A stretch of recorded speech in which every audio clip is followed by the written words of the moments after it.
Okey, Assalamualaikum warahmatullahi wabarakatuh. Bersama saya Muhammad Aizudin bin Haslan. Saya merupakan penolong ketua program Ukur-Kadista bagi unit pemetaan utiliti bawah tanah.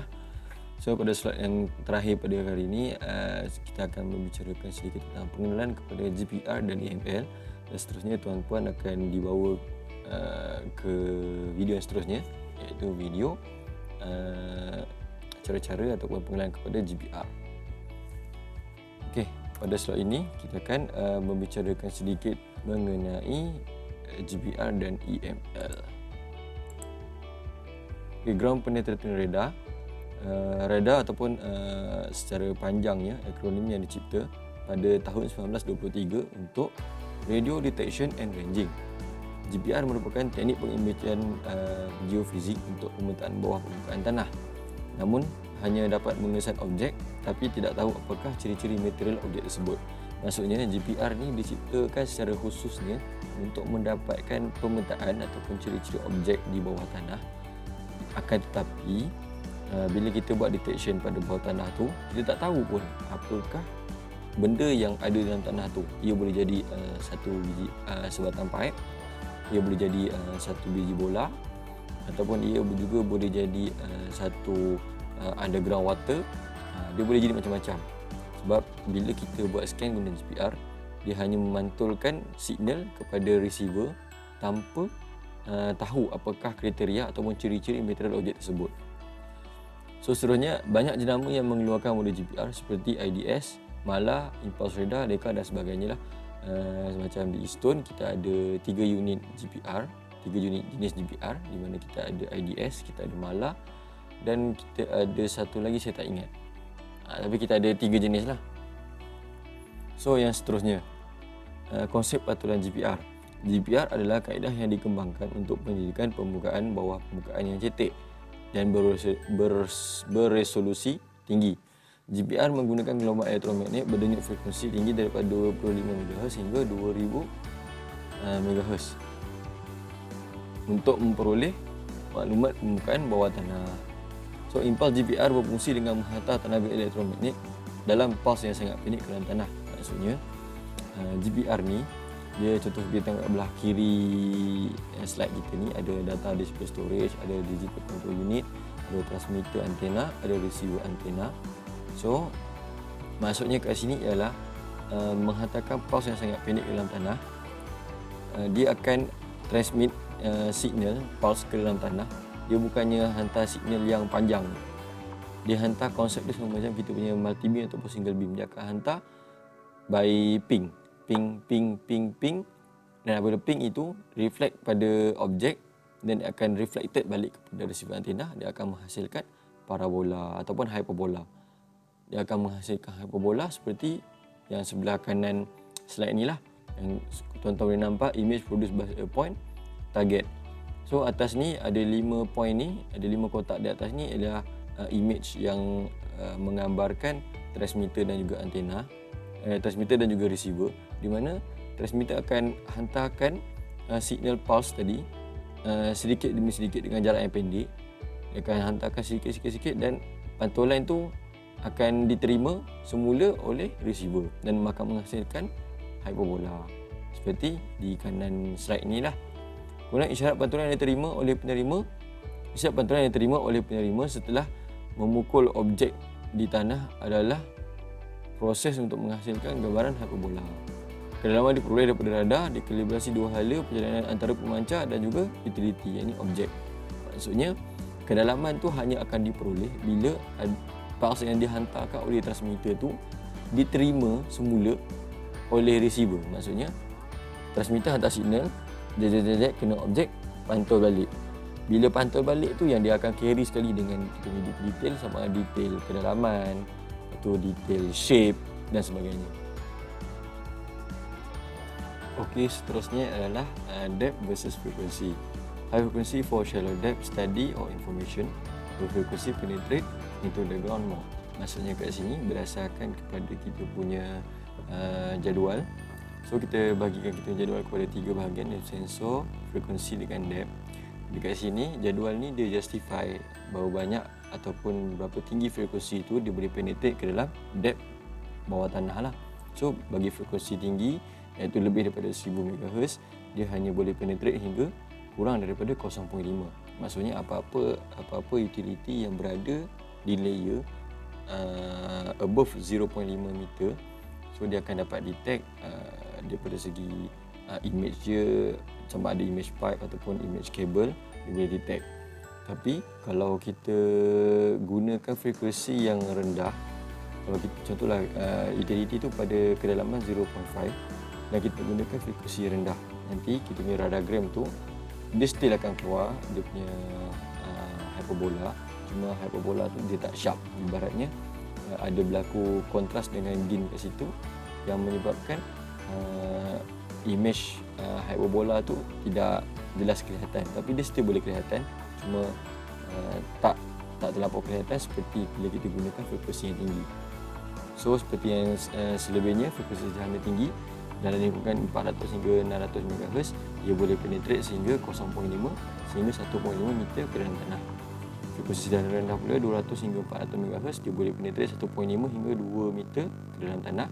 Dan seterusnya adalah frekuensi rendah, iaitu 200 MHz hingga dia boleh penetrate 2 meter hingga ke 3 meter. So maksudnya kat sini, bila kita nak guna untuk buat pengesanan bagi utility yang berada jauh lebih dalam, kita menggunakan frekuensi rendah supaya signal tu boleh penetrate ke dalam dengan lebih jauh.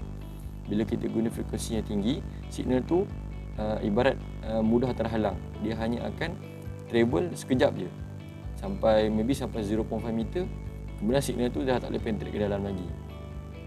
Berbeza dengan frekuensi rendah, bila kita gunakan frekuensi rendah, ia boleh penetrate lebih dalam dan memberikan isyarat ataupun gelombang yang dibalas oleh utility yang terdapat lebih dalam 2 meter hingga 3 meter ke bawah. Seterusnya ialah data acquisition, dan ini adalah cara-cara untuk mendapatkan data-data di site lah. Bila kita buat data acquisition ni, dia melibatkan benda-benda yang penting seperti data population. Maksudnya bila kita buat kerja-kerja GPR ni, actually bila satu scan yang kita buat, kita hanya akan dapatkan satu slice of radiogram. Maksudnya bila kita jalankan GPR tu, kita bukan dapat seperti multi-beam, kita bukannya dapat satu image swath yang penuh. So kita akan jalan, ibarat kita akan dapat satu cross-sec. So dengan data population yang ada, bila kita buat banyak, so kita dapat gambaran penuh bagi satu kawasan tu, bagaimana kedudukan pipe-pipe yang kita scan. So yang kedua adalah surface surveying. Maksudnya kita kena buat surface surveying juga. Maksudnya bila kita buat satu kerja-kerja pengesahan utility, kita juga kena ambil kira apa benda feature-features yang ada di atas permukaan bumi. Sebagai contoh, pilih bomber ataupun lamp post ataupun marker yang pipe tu, pipe besar dan sebagainya lah, supaya kita boleh tahu arah mana dia akan pergi dan arah mana dia akan exit. So seterusnya yang ketiga ialah survey grid, design and layout. Kita untuk melakukan kerja-kerja yang lebih detail ataupun kerja-kerja lebih efisien, kita akan create satu grid design dan layout supaya kita, macam saya cakap tadi, bila kita buat satu scan, dia hanya akan dapat satu slice saja. So bila kita create grid, contoh grid A, B, C 1, 2, 3, so kita akan buat secara melintang dan kita akan buat secara menegak. So bila kita compilekan data-data ni boleh menghasilkan satu bentuk image ataupun model pipe ataupun objek di bawah tanah tu dengan lebih detail. So kita boleh buat analisis daripada situlah. Apa yang dimasukkan dengan yang garisan single line tadi tu adalah longitudinal dan transversal line acquisition. Seperti yang gambar ni lah yang tuan-tuan nampak. Kita akan memulakan dengan longitudinal yang melintang, dan juga seterusnya kita akan finishkan dia dengan transversal. So maksudnya bila kita buat satu hal di sini, kita akan dapatlah contoh, sebagai contoh sini ada pipe kan. So kita akan hanya akan dapat parabola, hyperbola tu sikit demi sedikit. So bila kita balaskan dengan transversal, ibarat kita buat check line, so kita akan dapat detail ke mana sebenarnya pipe-pipe ni akan pergi. So seterusnya 0.5 hingga 2 meter with automated reference system, then systematic contiguous acquisition, systematic continuous acquisition, maksudnya kita akan buat continuous. Sebab kalau kita buat contoh hari ni kita buat lain, esok kita buat lain, keadaan tanah pada hari sekian dan pada hari esok adalah berbeza. Sebagai contoh, kalau hari ni kita buat, hari ni hujan, esok kita buat dah tak hujan dah. So maksudnya soil intensity kat situ dah berbeza. Dan elektrik yang di-carry oleh soil kat situ pun dah berbeza. Sebab kita kena tahu, bila kita buat satu acquisition, dia bila kita melibatkan GPR ni, ada satu constant ataupun dia ada satu variable yang akan membuat dia efek kepada kita punya bacaan. Ini dielectric constant. Bila kita melibatkan dielectric ni, apa benda yang terlibat adalah sebagai contoh udara ataupun air ataupun tanah liat, tanah kering, pasir, semua detail-detail ni dia di-carry oleh dielectric constant yang berbeza, dan ia akan menghasilkan data-data yang berbeza pada diagram kita sebenarnya. So, seterusnya adalah no infill target marking or with target marking. No infill target marking or with target marking. Okay. Seterusnya kita move kepada pipe cable locator ataupun electromagnetic locator, EML. Maybe tuan-tuan confuse sebenarnya pipe cable locator ni betul ke dia detect kabel sebenarnya. Tapi sebenarnya PCL ni dia tidak mengesan kabel. Dia tidaklah mencari kabel ataupun dia tidak mencari pipe. Walaupun nama dia adalah pipe or cable locator, tapi sebenarnya mereka mengesan medan elektromagnet. Dia tidak sembrono ataupun detect pipe-pipe yang biasa-biasa macam pipe PVC. Pipe PVC sebenarnya tak ada power, ataupun pipe, let's say lah pipe bergawani ataupun pipe besi kan, dia tak ada power. Unless kalau pipe tu kita salurkan power ataupun gelombang elektromagnet ke dalam pipe itu. So EML mengesan medan elektromagnet yang dihasilkan di sekitar mana-mana ciri-ciri linear konduktif yang dihasilkan oleh unit utility.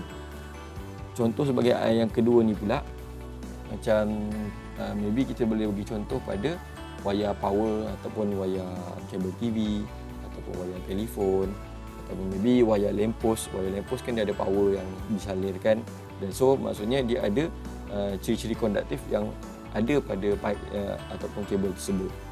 Maksudnya bila kita scan, dia akan menghasilkan bunyi ataupun signal lah pada kita, so untuk kita tahu situ ada kawasan, ada pipe atau tidak. Seterusnya, okay, ni adalah locator response bila kita guna PCL ataupun EML. Dia ada dua jenis response, iaitu null dengan peak response. Means kat sini kalau tuan-tuan nampak kat belah kanan slide ni, yang ni adalah signal null dan ni adalah signal peak. Kita ada dua mode lah, maksudnya bila kita lalu pada kabel itu ataupun pipe itu, dia akan menghasilkan null. Maksudnya graf tu dia akan menguncup ke bawah, menandakan kawasan itu adalah kawasan yang mempunyai pipe, dan pada masa yang sama dia akan menghasilkan bunyi yang lebih kurang macam tu lah.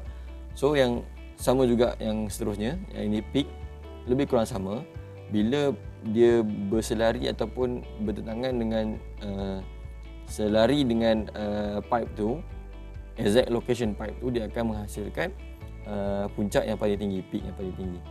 The strongest response occurs when the antenna is directly above the utility. So, seterusnya teknik terbagi pada dua, iaitu teknik pasif dan juga aktif. Ada beza antara pasif dan aktif ni, kita akan tengok satu-satu. So, untuk passive signal, bila kita berbicara tentang passive signal, sebenarnya passive signal hanya melibatkan receiver sahaja. So, kita ada dua benda. Satu, receiver seperti dalam gambar ni yang abang ni pegang ni adalah benar receiver dah, RD8000, seperti apa yang kita ada dekat Instone. So, apakah kelebihan passive signal ni? Bila kita guna teknik pasif ni, kita dapat locate dengan utility kita dengan cara laju, fast, easy, tapi ia difficult to identify. Fast dengan easy ni bila ia sesuai, bila kita tahu apa yang kita nak buat. Contoh dalam satu kawasan office sebagai contoh. Dalam office, segala wayar-wayar yang berselirat dalam lantai office ni dia adalah teratur. So bila kita tahu kita nak cari wayar ni, so kita boleh guna power signal. So maksudnya fast kat sini kita tak perlukan barang-barang seperti GPR, kita tak perlukan transmitter, kita terus scan je. So kita akan dapat direct kedalaman wayar yang terdapat dalam office kita. Ia juga adalah mudah. Ya, maksudnya mudah, kita tak perlukan transmitter ataupun kita tak perlukan GPR berat-berat. Kita sweep je ke kawasan tu. Tetapi kelemahan ni adalah difficult to identify. Maksudnya difficult to identify ni bila kita duduk satu kawasan yang banyak wayar. Contoh, wayar kita berselirat banyak. Kita nak cari wayar telekom, kita nak cari wayar kabel, kita nak cari wayar TV, kita nak cari wayar power. Bila semua bertumpu pada satu tempat, kelemahan pada EML ni adalah dia kan detect EML. Maksudnya dia detect elektromagnet. Bila detect elektromagnet, semua tempat-tempat yang menghasilkan elektromagnet atau gelombang-gelombang elektromagnet, dia akan berikan kesan pada bacaan EML tu. Maksudnya bila kita sweep ke mana-mana pun dia still berbunyi. So susah. Dia mudah untuk dibawa tapi dia susah untuk dibaca. Kalau kawasan itu mempunyai banyak utility ataupun banyak power, banyak manpower, yang banyak wire-wire yang ada power. So ini adalah teknik passive signal di mana passive locating is generally used to avoid rather than identify buried line. Maksudnya kat sini passive signal ni digunakan sebenarnya untuk lebih sesuai digunakan untuk kita mengesan kehadiran satu wire kat situ, bukannya untuk locate. Kita bukannya gunakan untuk kawasan ni ada pipe sekian. Tapi in fact sebenarnya kita nak guna untuk bila kita scan, kawasan ni ada pipe ni, kita tak boleh guna kat sini. Untuk avoid, bukan untuk identify apakah benda-benda itu, apakah wire-wire tersebut. So, using only receiver, sweep the area in the search pattern shown. Maksudnya, bila kita guna passive signal ni, bila kita guna passive punya method, kita guna dengan cara inilah. Kita akan buat sama lebih kurang macam GBR. Kita akan jalan traversal dulu dan kita akan gunakan cara longitudinal pula lah. Either way, kita buat traversal dulu longitudinal ataupun sebaliknya lah. So, sweep in power mode dan radio mode. Maksudnya kat sini dia ada dua cara. Passive signal sendiri ni ada dua cara. Kita boleh guna power mode ataupun radio mode. Power mode ni lebih kurang kepada kita nak dapatkan current lah, ataupun power yang ada dalam wire. Radio mode ni pula lebih kepada telekom ataupun signal-signal yang melibatkan telecommunication lah. So ini adalah cara yang saya cakap tadi, passive sweep, kita jalan, melintang dan kemudian menegak. So yang ini adalah cara-cara aktif. Seterusnya adalah cara-cara aktif yang saya cakap tadi. First kita ada aktif, kita ada passive. Tadi saya dah terangkan passive dan kita akan terangkan pasal aktif ni pula. Di mana aktif ni ada 3 cabang ataupun 3 cara. Iaitu yang pertama adalah direct connection. Dengan cara direct connection ni dia melibatkan transmitter dan juga pasak. Di mana first kita akan letakkan clamp pada ataupun kita bukan letakkan clamp, kita letakkan wire. Kita salurkan kepada pipe utility yang kita nak scan. Macam ni adalah utility kita nak scan. Kita letakkan wire ni macam kita ada gigi ni, gigi wire ni. Gigi wire ni macam jumper tu. So kita akan connectkan kepada transmitter. Transmitter ni akan berfungsi untuk mengalirkan gelombang elektromagnet kepada kabel wire ni lah, yang macam wire pipe ni lah. Macam kita tengok ni adalah pipe water. Pipe water ni dia macam kita tahu dia tak ada salurkan gelombang elektromagnet. So air ni sini tak gelombangkan tak mengeluarkan gelombang elektromagnet. So kita gunakan transmitter untuk salurkan gelombang kepada mereka. Dan satu lagi kita akan pasak kepada bumi. Fungsinya kat sini, bila transmitter ni keluarkan gelombang, dia akan directkan kepada pipe ini, pipe air. Dan juga bagi pasak ni pula sebenarnya dia akan mengalirkan elektrik yang disalurkan itu ke dalam tanah. Maksudnya nanti gelombang tu akan disalurkan begini. Daripada transmitter pergi ke bumi, bumi pergi ke signal ke pipe dan dia akan salurkan semua macam ni. Dia circulate macam ni. Gelombang ni akan travel macam ni. So kita akan guna kita punya receiver, kita akan scan balik pipe air ni lah. So nanti kita akan dapat direction pipe ni ke arah mana. Okay. Seterusnya adalah cara clamping. Cara clamping ni pun sama juga, kita guna dengan transmitter, di mana setiap receiver ataupun transmitter yang diberikan oleh vendor ataupun penjual, bila dia akan bagi kita transmitter satu, receiver satu, dengan satu lagi mesti dia akan bagi clamper ni. So either bila kita nak buat cara-cara contoh, macam contoh yang sekarang ni kita buat adalah sama ada pipe air ataupun pipe yang pipe pilih bomber ataupun pipe-pipe yang ada kat luar lah, yang tak disalurkan gelombang elektromagnet. So dengan cara ni, dengan cara clamping ni, kita boleh sambungkan dengan tempat transmitter dan kita clampkan kepada utility yang kita nak scan, dan kita setkan kita punya frekuensi sama seperti frekuensi pada receiver. So kita boleh start scan dan kita tahu direction mana nak pergilah. So yang terakhir adalah induction, di mana induction ni sedikit berbeza daripada clamping dengan direct current.